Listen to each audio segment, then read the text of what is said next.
Okay, let's begin.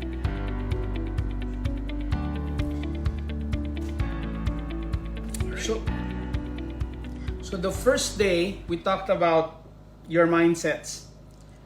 The second day, we talked about the environment. The third day, we talked about how do we actually motivate people? How do we motivate our children? How do we motivate our siblings? How here, or rather theories on motivation. I find these theories to be very useful at ito yung ginagamit palagi in many seminars that we do. So some of these principles might be familiar to you, and so this would be a good way for you to get a good review of what you already know.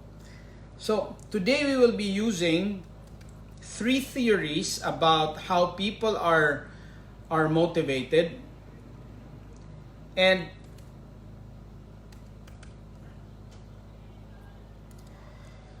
I will be talking about number 1, the Maslow's hierarchy of needs. People are motivated when their needs are met. Okay, I'm sure you've heard of the Maslow's hierarchy of needs, but let me explain that in a little bit. The second one that I want to talk about is the Herzberg's motivation hygiene theory. Don't be flustered by all of these highfalutin titles. Don't worry, I'll explain these to you in simple terms. And the third one is the external and internal motivation theory. Okay, so tatlo po yun. Unang-una, mamamotivate daw ang tao pag nami-meet natin yung kanilang needs. Kaya Maslow's hierarchy of needs. Pangalawa, mamamotivate daw tayo kung maintindihan natin yung Herzberg's motivation hygiene theory. Okay? At ang pangalawa, at yung pangatlo, yung ating maintindihan na yung motivation, whether anak natin o mga kaibigan o ating mga katrabaho, if we understand the dynamic between external motivators and internal motivators. Okay? So, simulan po natin dun sa pangangailangan ng motivation. Kasi ang tao, meron kang tatlong triggers daw ng ating direksyon sa buhay. Ang unang trigger ng direksyon sa buhay are our key decisions. Our key decisions in life. So when you make a decision, you're setting yourself onto a certain path or direction in life. So halimbawa, I decided to move from, ito yung movements ng buhay ko. I decided after graduation, I became a faculty member at Ateneo de Davao University. So the direction I chose was one of a university faculty member. I was a professor. I was a teacher. Not professor. I know that's a technical term. I was a lecturer, faculty member of Ateneo de Davao. So that set me on to that direction. And then after that, I worked in government. So I took a turn and worked in government for a while. And then after working in government for a while, I worked for an organization, a private organization like Go Negosyo, International Needs. So I took a turn again. And then I set up a law office. I took a turn again. While in law office, I got an invitation to work with PTV4. So I went television. From television, we started businesses. From businesses, we started this consulting business. So ibig sabihin, I was motivated by the directions I took. I was excited by the directions I took. So, ibig sabihin, yun yung una. Are you in the right path? Okay, I'm not talking about the 3 principles. Ito bunang yung drivers ng anong behavior natin. Kasi yung behavior mo or yung pang-araw-araw mo will now be driven by what motivates you. Pangalawa, then, the next thing that determines your success would be your daily habits.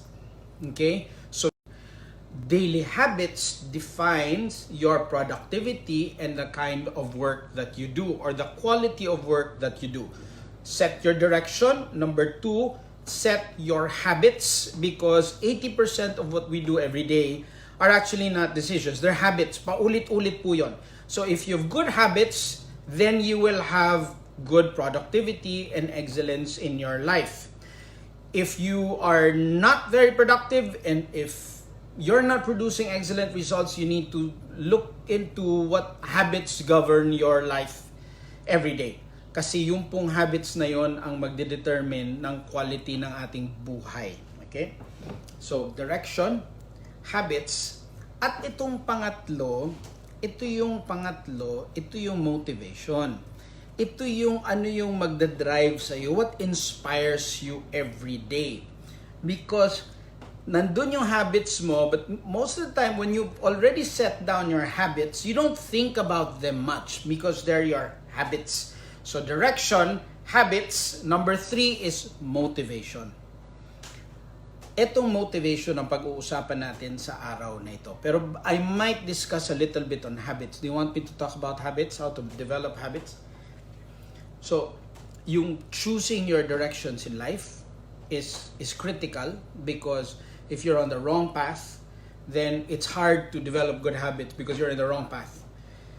And if you're in the wrong path, it's hard to find motivation when you're in the wrong path or when you know that that path has already reached its full course. Na umabot ka na dun sa dulo. I'll give you another example. When I was in television, masaya ako doon. Marami akong natutunan doon. Alam niyo kung ano isang natutunan ko doon? One of the best things that I really learned while on TV is the ability to speak Filipino. Because I grew up in Mindanao, we spoke English and Bisaya most of the time. Although we spoke a little bit of Tagalog, it was just conversational Filipino.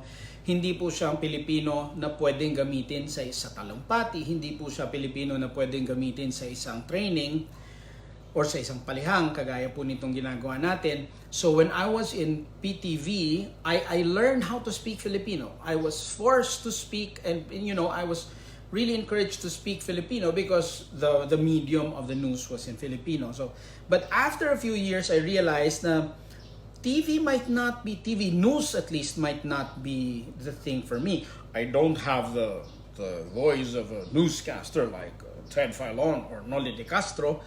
It's not natural for me. My voice is not of the kind that would support the role of, let's say, the main news anchor of a major television network. So, umabot siya sa point na parang hindi na yun yung long-term direction ko.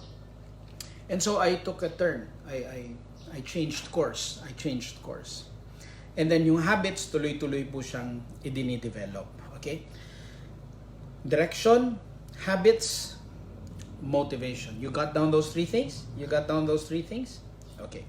So today, let's talk about motivation. Now, ang tao daw po will be motivated. Let's talk about the Maslow's hierarchy of needs. According to Maslow, ang tao daw po ay merong needs na kailangan matugunan. And they happen sequentially. Hindi ka nagsiskip. The first need of people that motivates them is really when their physiological needs are met. Food is number 1. When your food, rest, that's your physiological need. You need food to eat and you need a bed to take your rest. So if you can't provide food and rest, the rest will not motivate him because what's motivating him is still food and rest. Okay? The next level, if you're able to provide food and rest, is now safety. Kung meron na siyang pagkain, nakakapagpahinga na siya, ang pangalawa niyang iisipin ay safety. Physical safety, na hindi siya masasaktan.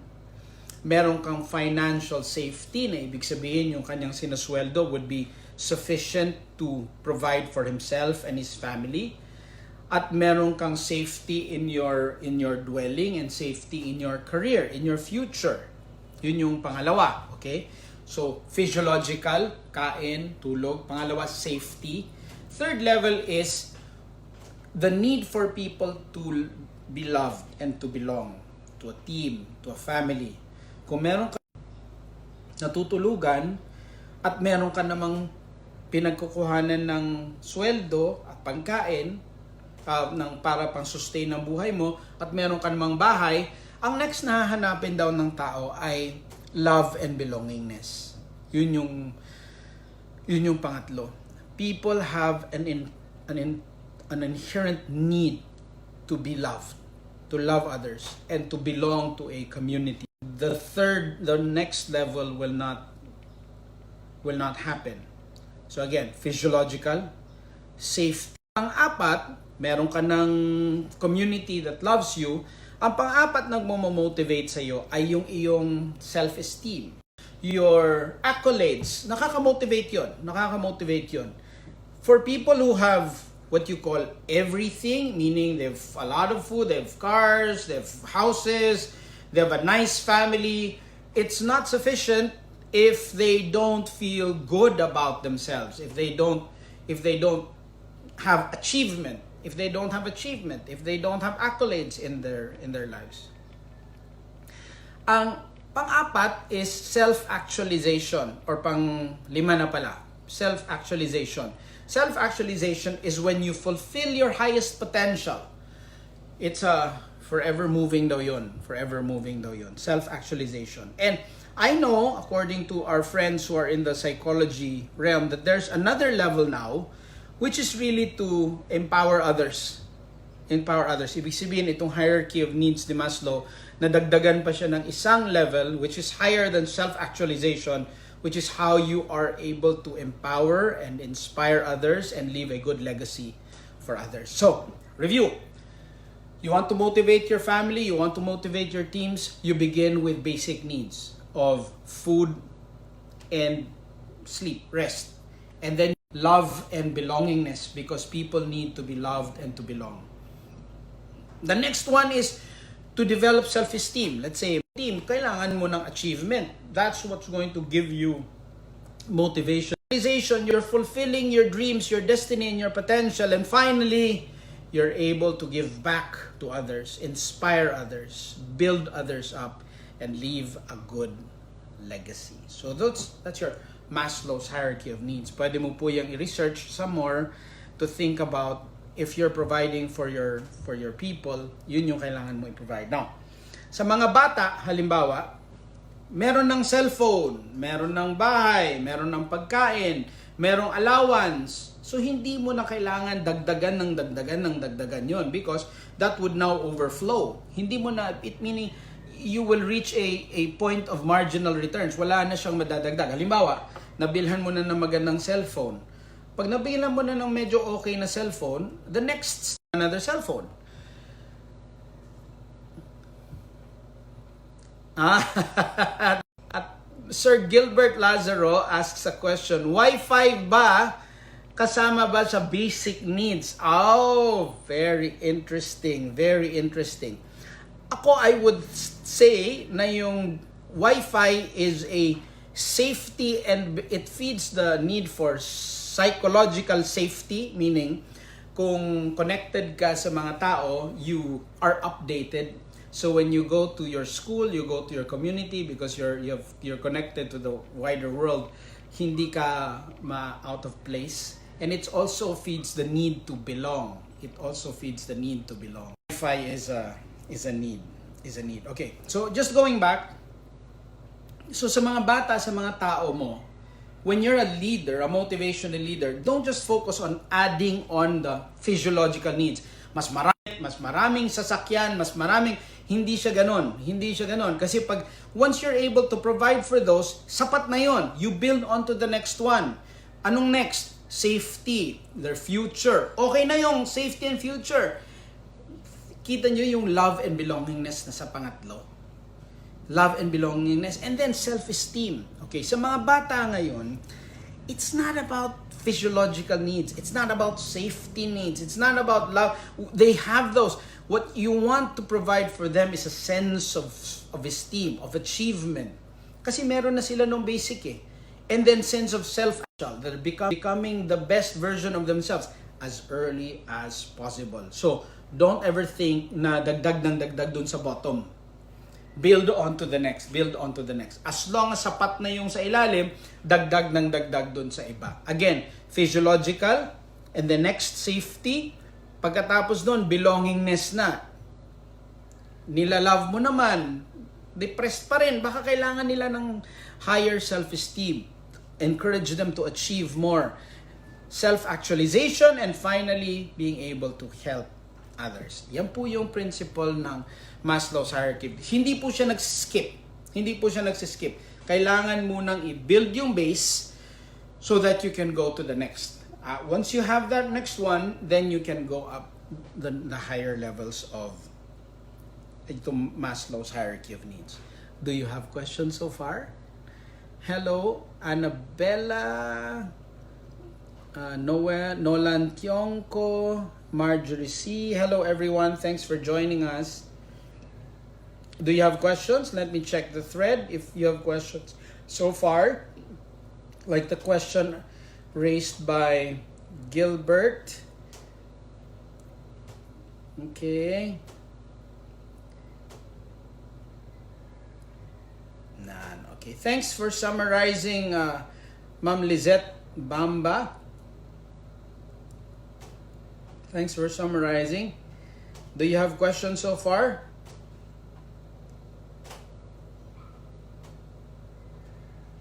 Okay.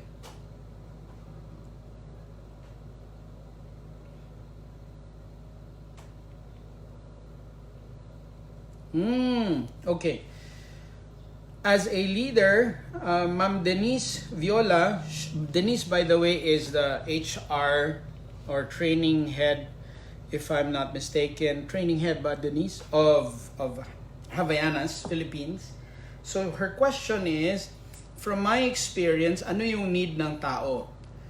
Well, iba-ibang kumpanya would create a different kind of need. Depende sa anong binibigay ng kumpanya. So for larger corporations na natutugunan nila talaga yung safety needs, for example, Toyota would provide transportation. So yung safety ng kanilang transportation nandun.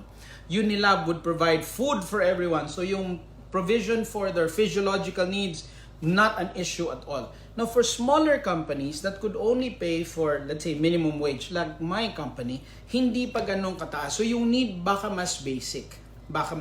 So the more capable the company, higher kind of need they're able to meet. So ito pala. I'd like to communicate this to business leaders. If you're a small company, act like a small company. Kung ano lang yung kaya, yun ang ibigay. Kasi mas madaling magdagdag kaysa magbawas. Kasi kung ibibigay mo yung sobra beyond what your small company is capable of giving, posibleng hindi mo masusustain at ang malungkot, it's possible na magsara yung kumpanya mo. If that happens, then the damage will be permanent. Rather than that, magbigay ka na lang ng kung anong sapat lang, kung minimum. Now, if you're a big corporation and people know you're capable, act like one, meaning give benefits commensurate to your capability to give and provide. If you're a large corporation and you're not providing for the needs of people that are beyond the basic needs, for example, okay na yung ilalim, kailangan mo nang i-provide yung sa taas. So for example, malaki kang kumpanya, hindi na physiological, hindi na safety, hindi na belongingness, baka self-esteem na. Mag-invest ka na sa training para itong mga tao mo will feel a lot better because they're getting trained. Why? You're capable of giving that. If you're a large company and you're not fulfilling higher kinds of needs, people will leave. People will be frustrated. People will not be motivated. So here's the tip again. As you motivate people, you need to provide according to what you're capable of giving. Kung maliit ka, act like one. Maiintindihan ng mga tao yon. As you grow, give more. If you're large, wag mong titipirin yung mga tao mo kasi alam nila ang kakayahan mo. At kung kaya mo naman, magbigay kung ano ang kaya. Okay?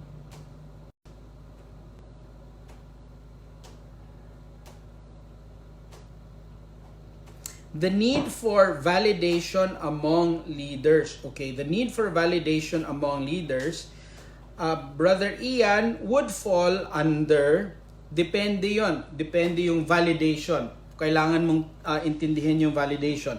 Self-esteem ba yon or mas mababa, which is really a sense of belongingness? Kasi posibleng validation yung I want to be, but really the person just wants to be a friend with the boss. The person just wants the boss to be more caring. So posibleng yung validation might be more basic than really self-esteem question of validation. So titingnan mo din kung anong kailangan. So kung naibibigay ng boss yung sense of community, a good relationship, and they're having fun, maybe the next level of need or motivation na kailangan niya, yung self-esteem niya na or self-actualization niya na. Baka yun yung klaseng validation ng kanyang hinahanap. Okay? Rico Mercado asks this question: how do you determine your capacity to give?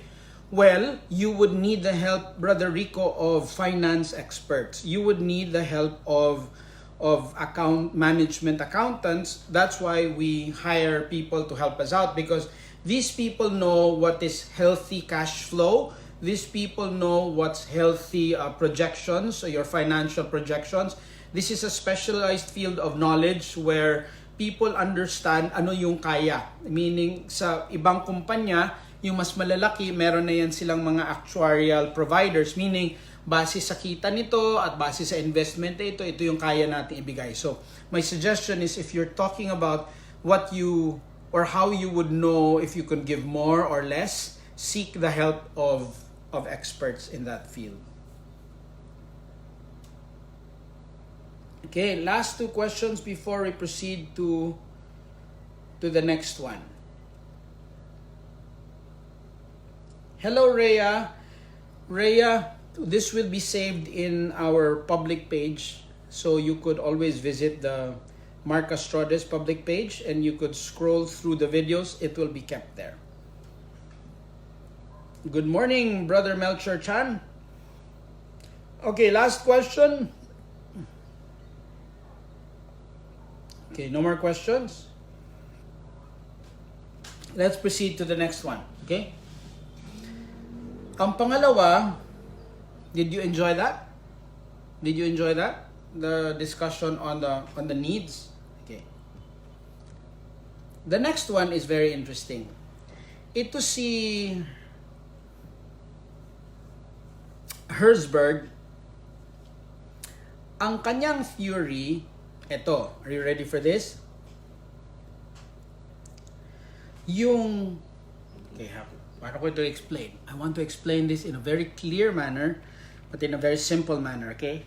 According to Herzberg, what causes the dissatisfaction of tao, hindi siya satisfied, hindi siya kapareho ng factors for kanyang satisfaction. I'll say that again. When people say, I am satisfied, ang opposite nun, ang opposite ng dissatisfied, hindi siya satisfied. I'll explain. I might be satisfied with my boss, with my working conditions. I might be satisfied. I'm still not satisfied with how my life is turning out. Okay?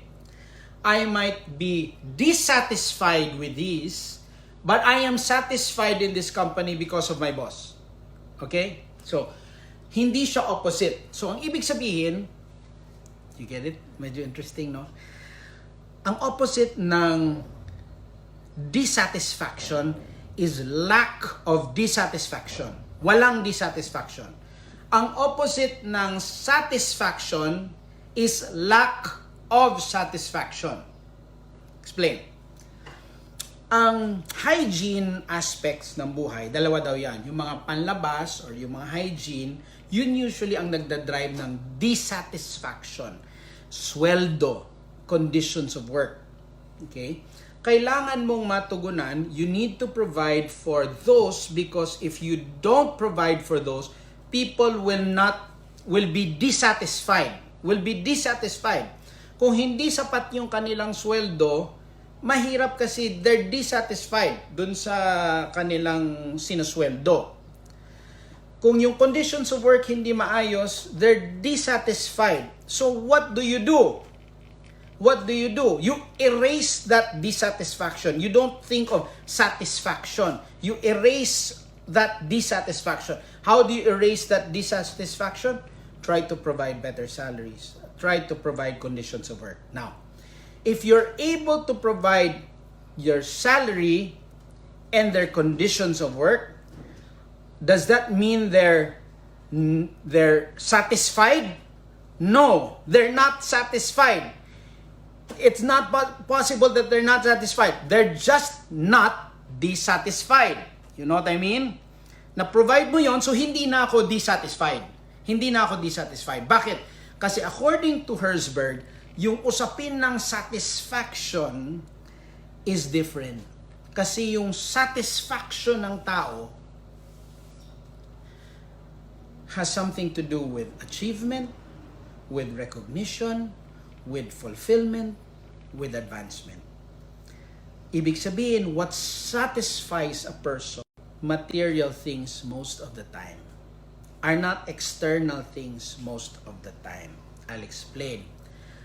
Meron ka na lahat, hindi ka pa rin masaya. Wala kang dissatisfaction, pero wala ka. You get what I'm saying? So as a leader, you need to think of those two things separately. Iisipin mo, ano yung factors for dissatisfaction ng aking kumpanya or ng aking pamilya. Tugunan mo yun. As an owner, for example, I'm providing good work environment. I'm providing sufficient salaries. Okay na yun. People are not dissatisfied. Right?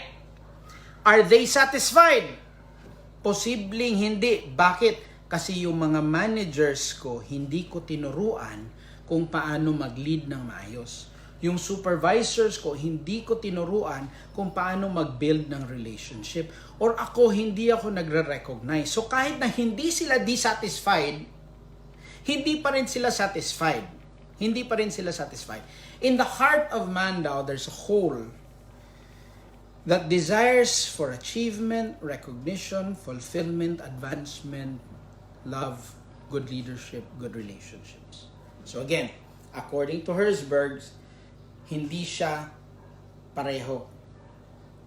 Hindi siya, okay na yan, masaya na yan sila, binigyan mo na ng sapat na sweldo, okay na yan, maganda na yung office nila. Aalis pa rin yan.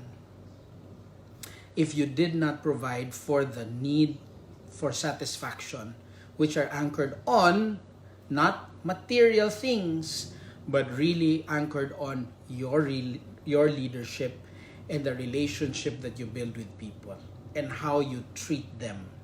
Because remember what I told you about Maya Angelou's poem? She said, people will forget what you said, people will forget what you did, but they will never forget how you made them feel.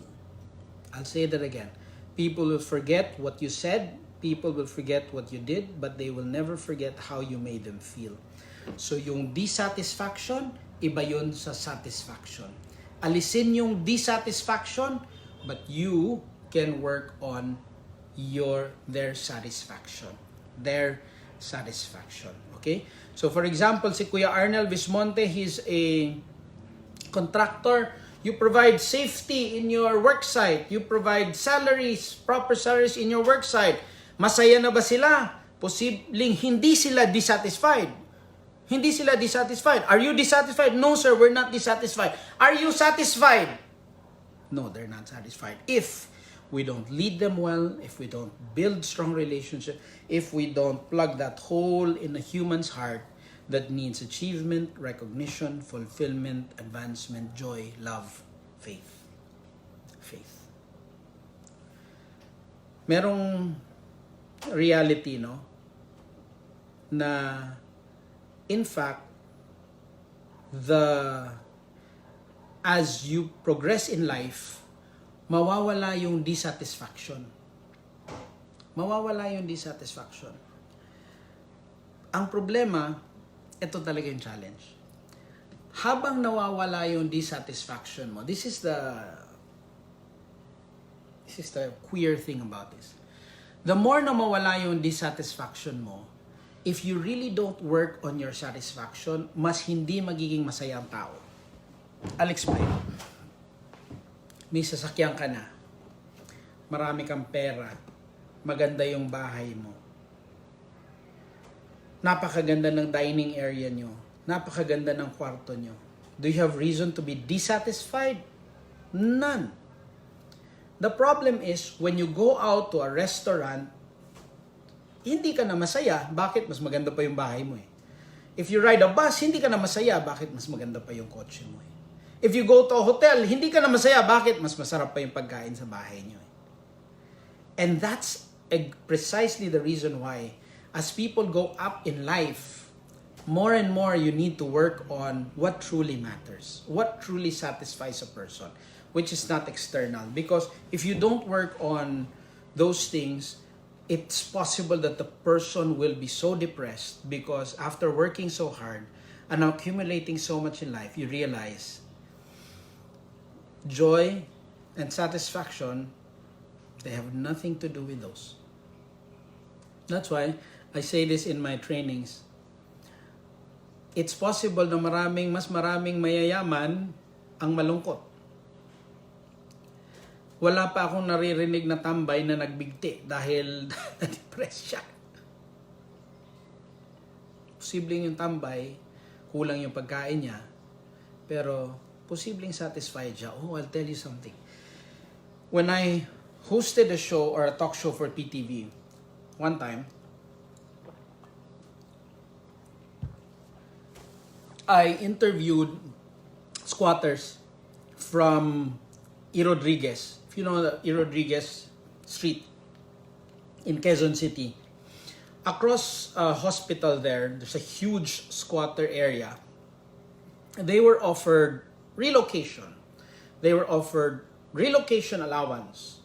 They were offered assistance to transport whatever property they have to the relocation site. They all said no, or a great number of them said no. So during the interview, I asked them, bakit ayaw niyong lumipat, ma'am? Bakit ayaw niyong lisanin itong lugar na to na hindi sa inyo,